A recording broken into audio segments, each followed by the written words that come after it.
শিক্ষার্থী বন্ধুরা, YouTube channel থেকে তোমাদের সুস্বাগত। আশা করি তোমরা ভালো আছো। আজকে আমরা নবম শ্রেণীর ৮০ পৃষ্ঠার অনুশীলনী যে কাজ আছে সেখান থেকে ৫ নম্বর এবং ৬ নম্বর অঙ্কটি দেখব। তাই ৫ নম্বরের প্রথম কথাটা শুনে নিই। করোনা ভাইরাসের নাম তোমরা অবশ্যই শুনেছ। এই ভাইরাস দ্রুত ছড়ায়।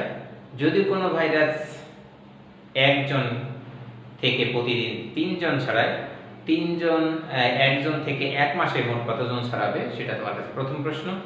দ্বিতীয় হইল কতদিনে ১ কোটি মানুষ আক্রান্ত হবে।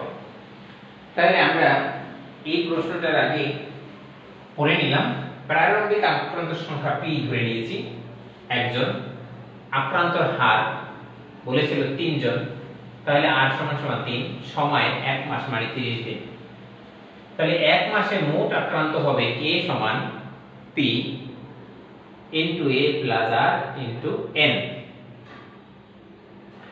এখন আমরা কি পেয়েছি? p এর মান কত পেয়েছিলাম? 1। এই 1 লিখেছি 1 প্লাস এই r এর মান কত পেয়েছিলাম? 3 এবং n এর মান পাইছি 30 দিন।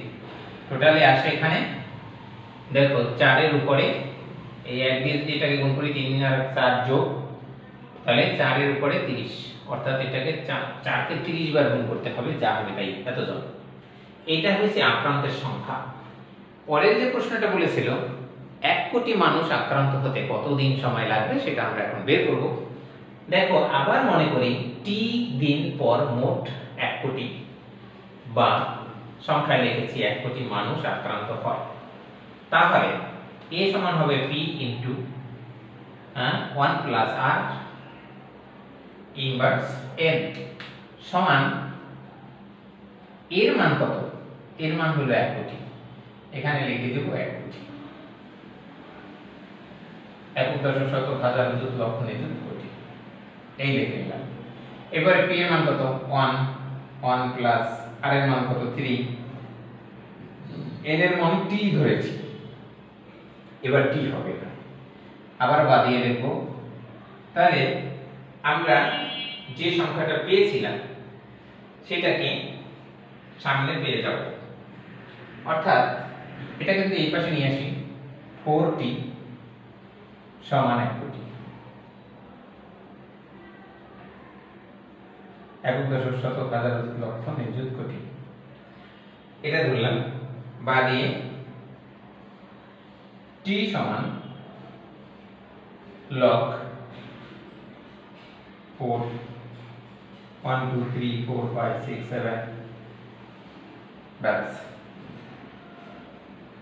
এখন বাদে আমরা আবার টি নিতে পারি সমান এটা log সূত্র অনুসারে যদি আমরা করি তাহলে কি হবে? এখানে log 4 উপরে হবে log এটা কি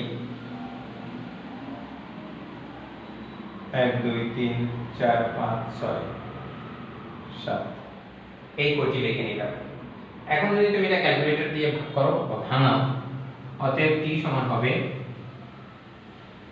11.6267 ইত্যাদি আরো সামনে সংখ্যা থাকবে। এ থেকে আমরা কি লিখতে পারি?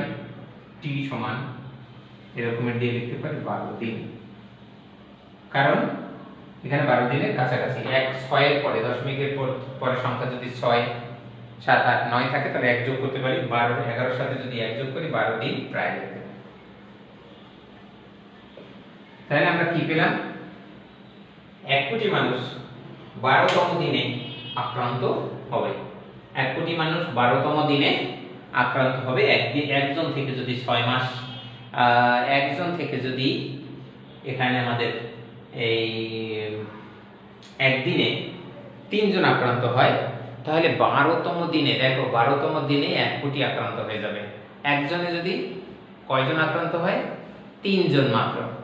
তাহলে 12তম দিনে 1 কোটি মানুষ আক্রান্ত হবে। এই আসছিল এখানে প্রথম যে তোমরা প্রশ্নটা পেয়েছিলে সেটা 5 নাম্বার। এখন আমরা 6 নাম্বারটা করব। দেখো তোমরা এখনো আর কোনো প্রবলেম আছে কিনা। আমি আবার বলে দিই, প্রারম্ভিক ধরে নিয়েছিলাম p জন আক্রান্ত হয়, আক্রান্তর হার ধরেছিলাম 3%, সময় দিচ্ছি 1 মাস মানে 30 দিন। 1 মাসে মোট আক্রান্ত হয় এইটা পেয়েছি। এটা কতজন হয় সেটা বের করলেই হবে। 4 কে 30 বার গুণ করতে হবে, বড় সংখ্যা আসবে। আবার মনে করি 1টি দিন পর মোট 1 কোটি, অর্থাৎ 1 কোটি জন মানুষ আক্রান্ত হয়, তাহলে a সমান সমান হবে কত? সূত্রটা লিখলাম, a মানে হয়েছে 1 কোটি, বের করে নিলাম, লগ অনুসারে আমরা বের করে দিলাম, ব্যাস আমরা পাইলাম কত? 12তম দিন প্রায়। এরপরে যে প্রশ্নটা আছে বন্ধুরা, সেটা হলো 6 নাম্বার প্রশ্ন। 6 নাম্বার প্রশ্নে কি বলেছে সেটা দেখি একটু। তোমরা দেখো 6 নাম্বার প্রশ্নে বলেছিল, সেতুর চাষা 3 বিঘা জমি আছে, তিনি তার জমির উর্বর ঠিক রাখার জন্য প্রতি বছর 30 কেজি জৈব সার প্রয়োগ করেন। প্রতি কেজি সার যদি প্রতি কাঠায় জমির উর্বরতা 3% বৃদ্ধি করে, তবে সেতুর চাচার জমির অপচয় বের করো। 1 নাম্বার বলেছে, যদি তিনি জমিতে সার প্রয়োগ না করতেন তাহলে কত বছর পরে বা করতেন, হ্যাঁ বলেছে, কত বছর পরে জমিতে আর কোনো ফসল উৎপন্ন হবে না। এমন প্রশ্ন। তোমরা প্রশ্নটা আরো দুই একবার পড়ে বুঝে নেবে। প্রশ্ন বুঝে মাথায় নেওয়াটাই মানে তুমি কিন্তু অঙ্ক ভালো পারদর্শিতা অর্জন করবে। তাহলে আমরা 6 নাম্বারটা একটু করতে যাই, আর বোর্ডটা একটু পরিষ্কার করে।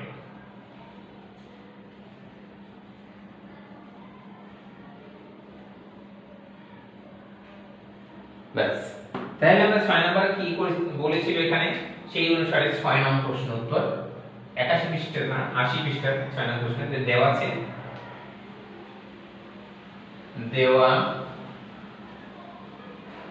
আছে, সেতুর চাচার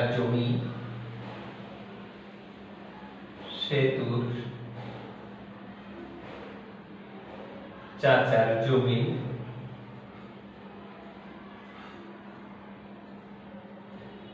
পরিমাণ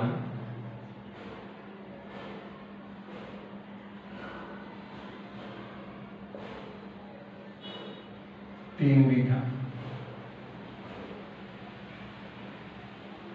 কয় বিঘা দেওয়া আছে? 3 বিঘা। তাহলে 3 বিঘায় আমরা কি পাবো? সমান লিখতে পারি 3 গুণ 20 সমান হবে 60 কাঠা।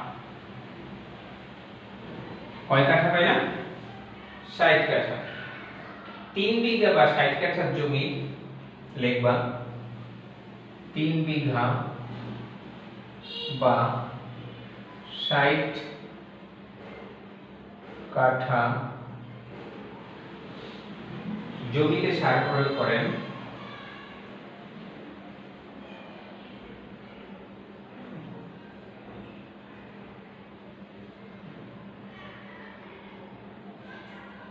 করেন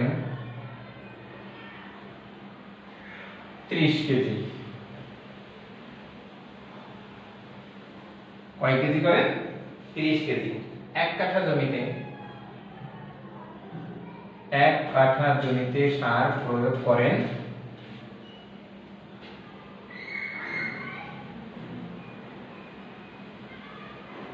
এত কেজি। কথার অর্থ হলো হাফ কেজি।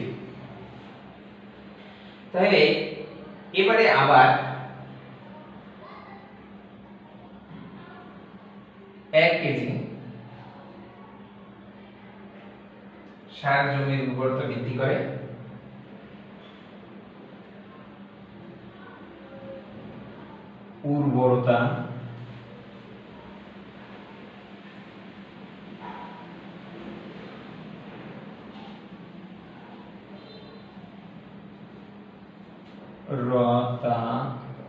বৃদ্ধি করে 3%, সম্ভবত 3%, অর্থাৎ হাফ কেজি জমির 2 এর 1 কেজি জমির সার উর্বরতা বৃদ্ধি করে,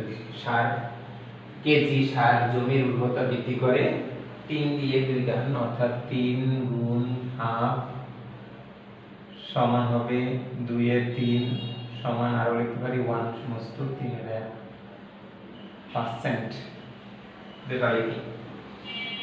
তাহলে এটাকে কিন্তু সমস্ত লেখা যায় 1 দিয়ে 5, 1.5 5%, এটাও লেখা যায়। এতটুকু পাইছি। মনে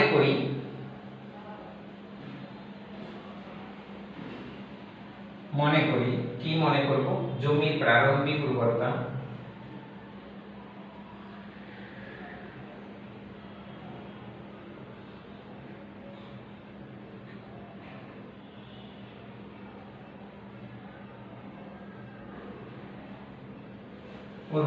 P, উর্বরতার অপচয় হার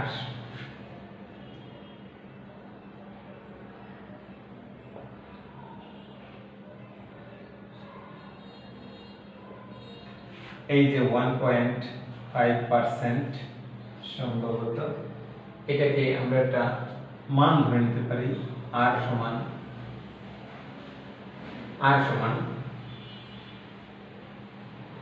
t সময়ের পর শূন্য হবে, যা t সময় পর শূন্য হবে, এটা ধরে নিলাম। তাহলে সূত্র t সময়ের অবস্থায় সূত্র থেকে আমরা জানতে পাই, আমরা জানি কি জানি t সময় পর উর্বরতা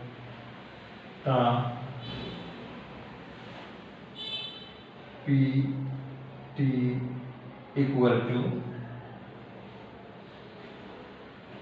P1 minus RT। এই সূত্রটা আমরা এখানে ইউজ করব। তাহলে এখানে হলো বাদে এখানে শূন্য সমান p এর মান কত 1, অথবা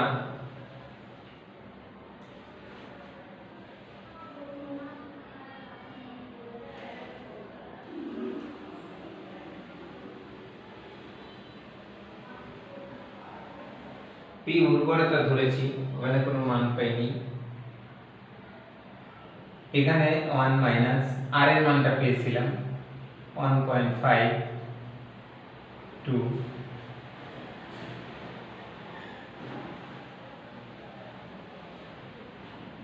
এটা শতকরা যদি থাকে এখানে নিচে হবে 100, কিন্তু এটার পার্সেন্টেজ ছিল তাই 100, বা 0.1 মাইনাস এটাকে যদি ভাঙাই, ভাগ দাও, তাহলে দশমিক 0.15, এখানে t,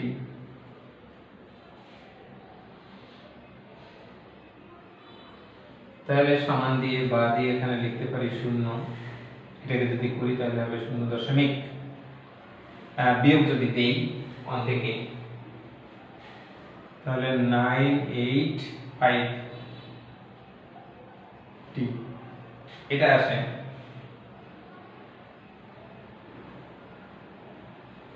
তাহলে কি পাচ্ছি, বা log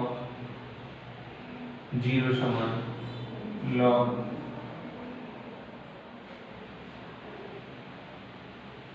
t log এই মানটা এখানে 0.985, এই টিটা এখানে লগে রাখা গেছে, এখানে 0 এর লগ বসাইছি।